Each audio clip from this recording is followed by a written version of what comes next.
আসসালামাইকুম বন্ধুরা, শুভ সকাল সবাইকে। সবাই কেমন আছেন? আশা করি সবাই ভালো আছেন। আমি আলহামদুলিল্লাহ ভালো আছি।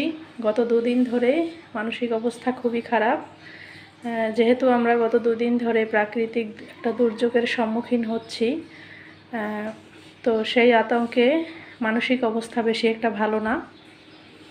আর ফেসবুকে স্ক্রল করলেই তো আরও বেশি বেশি সবার পোস্ট, এত সবাই বিভিন্ন লেখা লেখে, এগুলো দেখতে দেখতে আরও ব্রেন ট্রমাটাইজ হয়ে যাচ্ছে, প্যানিকড হয়ে যাচ্ছি। আমি এখন খাটের উপরে বসলে বা শুয়ে থাকলেও মনে হয় কি আমাকে ধরে কেউ ঝাঁকুনি দেয়, ঝুলায়, এরকম।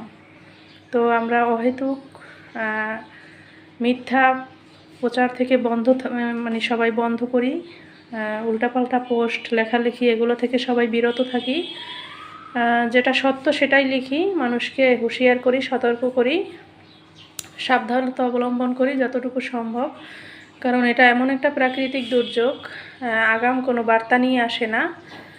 যাই হোক, আল্লাহ তাআলার কাছে প্রার্থনা করি তিনি সবাইকে হেফাজতে রাখেন, যেন ভালো রাখেন, এবং এই দুর্যোগ মোকাবেলা করার সবাইকে তৌফিক দান করুন।